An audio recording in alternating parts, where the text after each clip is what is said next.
সকাল কিংবা বিকেলের জন্য একঘেয়েমি নাস্তাগুলো খেয়ে যখন আর ভালো লাগবে না, তখন এই নাস্তা রেসিপিটি ট্রাই করতে পারেন। খুবই মজার হয় খেতে আর খুব হেলদি। চ্যানেলে নতুন হয়ে থাকলে চ্যানেলটি সাবস্ক্রাইব করে রাখবেন, পেজ থেকে দেখে থাকলে পেজটি ফলো দিয়ে রাখবেন। তো প্রথমে আমি একটা মিক্সিং বোলে নিয়ে নিচ্ছি 2 কাপ আটা। চাইলে আপনারা ময়দা দিয়েও করতে পারেন। এবার সাথে স্বাদ অনুযায়ী দিয়ে দিচ্ছি লবণ। লবণটা স্বাদ অনুযায়ী দিয়ে দিবেন, সাথে একটু চিনি দিয়ে দিচ্ছি। চিনিটা দিলে খুব স্বাদটা ভালো আসে। দিয়ে দিচ্ছি রান্নার রেগুলার তেল। এবার সবগুলো উপকরণ খুব ভালো করে তেলের সাথে মিক্স করে নিচ্ছি। অবশ্যই এই কাজটা একটু সময় নিয়ে সুন্দর করে তেলের সাথে মিক্স করে নিতে হবে। আর যখন মিক্স করা হয়ে যাবে তখন আমি নর্মাল জল দিয়ে তারপর একটা ডো তৈরি করে নিব। সবগুলো রুটির ডো যেভাবে তৈরি হয় ঠিক এই ডোটাও একইভাবে তৈরি করে নেবেন।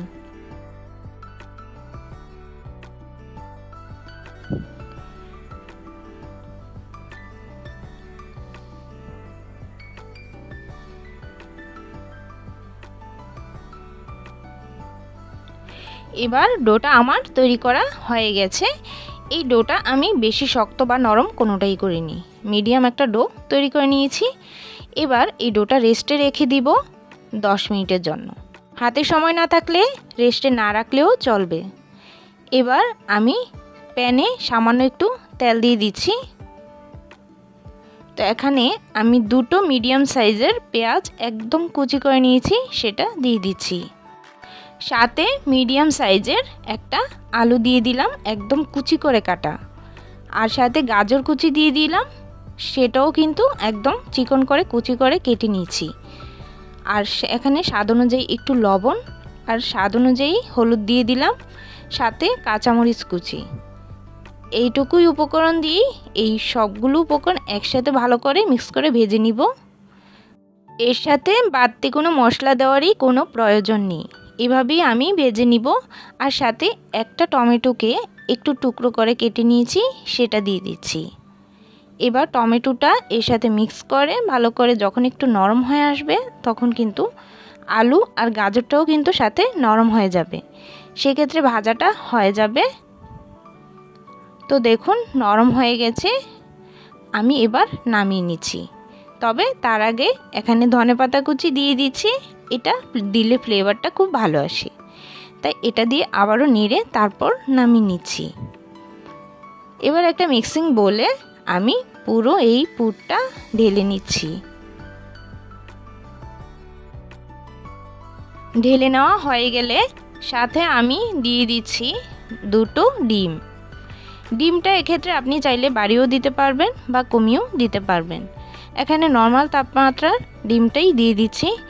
এবার সাথে কিছুটা গোলমরিচের গুঁড়ো দিয়ে দিলাম। গোলমরিচের গুঁড়ো না থাকলে না দিলেও চলবে। এবার ভালো করে ডিমটাকে ফেটিয়ে নিব, আর সবগুলো উপকরণ একসাথে খুব ভালো করে কিন্তু মিক্স করে নিতে হবে।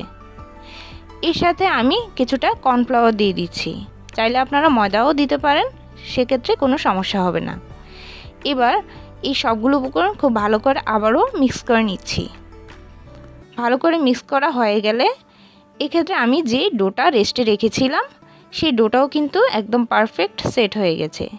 10 মিনিটের মধ্যে আমি পুরটাও কিন্তু রেডি করে নিয়েছি, আর এইদিকে আমার ডোটাও পারফেক্ট তৈরি হয়ে গেছে। এটা আবারও একটু মথে নিচ্ছি। এবার এখান থেকে আমি সাইজ অনুযায়ী লেচি কেটে নিচ্ছি। যে কোনো সাইজ করে আপনারা লেচি কেটে নেবেন। তো এখানে আমি মিডিয়াম সাইজ করে সবগুলো লেচি কেটে নিচ্ছি।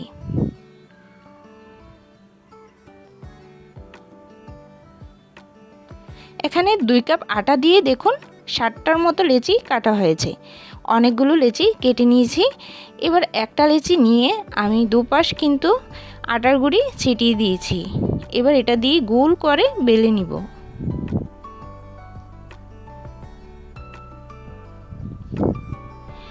গোল শেপ করে আমি বেলে নিয়েছি। এবার এই ঘনত্বটা দেখুন, বেশি পাতলা হবে না বা বেশি নরমও হবে না। বেশি নরম করে ফেলবেন না, যেন একটু মিডিয়াম করেই বেলতে হবে। এবার যে পুরটা রেখেছিলাম সেটাও কিন্তু ঠান্ডা হয়ে গেছে। এবার মাঝ বরাবর আমি পরিমাণ মতো পুর দিয়ে দিচ্ছি। পুরটা বেশি বাড়িয়েও দিতে পারবেন না বা বেশি কমিয়েও দিতে পারবেন না, সেরকমভাবে রুটির সাইজ অনুযায়ী আপনি পুরটা পরিমাণ অনুযায়ী দিয়ে দিবেন। এবার সাইডগুলো একটু সিল করে দিচ্ছি হাত দিয়ে। এখানে আমি একটা কাঁটা চামচ নিয়েছি, এটা দিয়ে আমি সাইডগুলোতে এভাবে চাপ দিয়ে দিয়ে লাগিয়ে তারপর ডিজাইনটা করে নিয়েছি। এটা দিয়ে করলে ডিজাইনটা খুব সুন্দর হয় আর ভালো মতো সিল হয়ে যায়, সাইডগুলো থেকে আর পুর বের হয়ে আসবে না। তাই এই কাজটা কাঁটা চামচ দিয়েই করলে বেশি সুবিধা হবে। তো এভাবে আমি প্রত্যেকটা ডো এভাবেই বেলে তারপর এভাবে ডিজাইন করে নিব। তো এবার প্যানে আমি তেল দিয়ে দিচ্ছি। তেলের পরিমাণটা কিন্তু আমি বেশি দেইনি, হালকা তেলেই ভাজবো। হালকা তেলে ভাজলেই কিন্তু হেলদি হবে খেতে।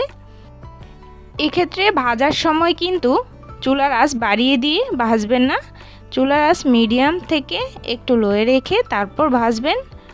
আর তারপর দরকার হয় একটু বাড়িয়ে দিয়ে তারপর ভেজে নামিয়ে নেবেন। প্রথমে যদি আপনি ক্রাউড করে ভাজতে যান সেক্ষেত্রে ভিতরে পুরটা কাঁচা থেকে যাবে আর উপর দিয়ে কালার চলে আসবে। তো আমি দেখুন মিডিয়াম থেকে লো আছে প্রথমে ভেজে তারপরে মিডিয়াম আছে ভেজে নিয়েছি। তো এভাবে সবগুলো নাস্তা আমি তৈরি করে নিয়েছি আর খুবই সুস্বাদু হয় খেতে। এবার আমি আপনাদের কেটে দেখিয়ে দিচ্ছি ভিতরটা কতটা সুন্দর হয়েছে, সেটা দেখেই বুঝতে পারবেন। তো এরকম মজার মজার রেসিপিগুলো দেখতে অবশ্যই চ্যানেলটি সাবস্ক্রাইব করে রাখুন। পেজ থেকে দেখে থাকলে পেজটি ফলো দিয়ে রাখুন। চেষ্টা করবেন ফ্যামিলি আর ফ্রেন্ডসদের সাথে একটু শেয়ার করার জন্য। আজকের মতো এই পর্যন্তই, ধন্যবাদ সবাইকে।